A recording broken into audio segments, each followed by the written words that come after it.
I think I cracked the code to day trading. I started a trading account with just $700 and pushed it to over 1,000% profits in a few months, which is about 10x. But it's not just about how much money I make, but my accuracy when it comes to trading. I average less than 5 losing days per month, which is about a 73% win rate, which is insanely good when it comes to trading.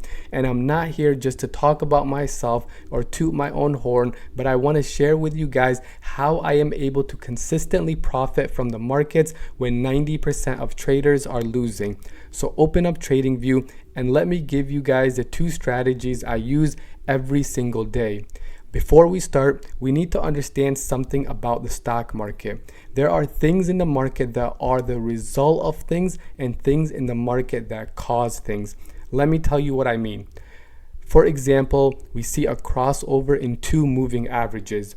The crossover is a result of price respecting supply and demand levels, whereas supply and demand levels cause moves in the market. Many traders fail to focus on the cause and rather they react to the result. I like to focus on the cause. Every single move in the market is caused by either increasing or decreasing demand, and that is where we want to master, where those levels of supply and demand are. I made a detailed video on how I find those key zones of supply and demand, so make sure you check that video out if you haven't already. So now, really fast, let's go back to Economics 101. Demand is an area where buyers see a stock as attractive and cheap, and we can find support there. And supply zones are the opposite, and they're areas where investors see a stock to be expensive, and we can expect possibly some resistance or selling pressure at those levels. So my strategy is really simple. Identify these zones and see how price reacts at those key levels, and let that price action tell me if we are experiencing strength or weakness. The best way to explain this is to show you guys from examples of 2 trades I took this week where I used both strategies. The first was a $375 winner on Tesla, and the second is a $302 winning trade on Microsoft. Let's look at Tesla first. As we can see, the levels of supply and demand are charted in pre-market for Tesla, and our zones are very clear and very clean. We can look to the left of our chart and see how price reacted in the past to these zones. So the plan is very clear. We wait patiently until we test one of these zones and then see how price reacts at those zones and execute a trade. Tesla is going towards the resistance level. We expect sellers to come in, but what do we see? Strong buying pressure. Sellers are overwhelmed. Demand is overtaking supply, and Tesla is now bullish. So I placed a call option targeting the next zone above. No emotions, just the strength of the green candle and break of the supply zone.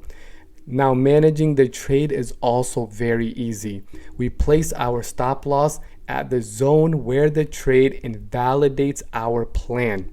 What does this mean? So any move back into the zone that we just broke, and I am out of this trade. Before I go on, guys, I created a group for traders that want to learn about the stock market, or they just want to be part of a community of like-minded traders. You'll have access to my daily watch list, trade ideas, bi-weekly video calls, and loads of educational material. So make sure to check out the first link in the description below. Now back to strategy 2, and this was on Microsoft. So I knew coming into the day Microsoft had a key supply level at $428.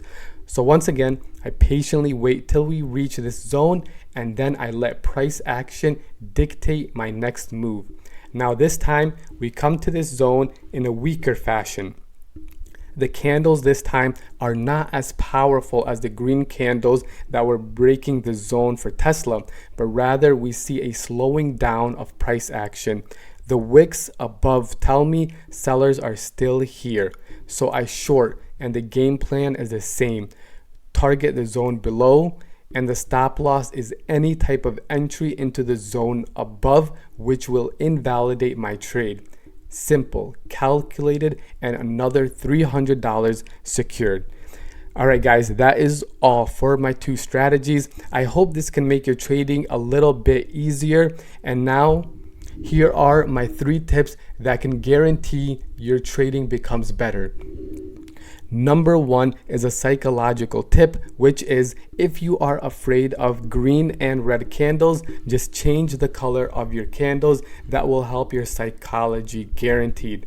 And the second thing is if you are trading on Robinhood, delete it right away and switch to something like Webull. I'll leave a link in the bio. Robinhood is just way too slow to execute trades. And now for the third tip, before you start trading with your hard-earned money, use a simulated paper trading account. It'll make the learning journey so much easier. So guys, if you guys like this video, make sure you guys hit that like button and subscribe and share with whoever you think might benefit from this video. And remember guys, the number 1 lesson in trading is your last trade. Peace.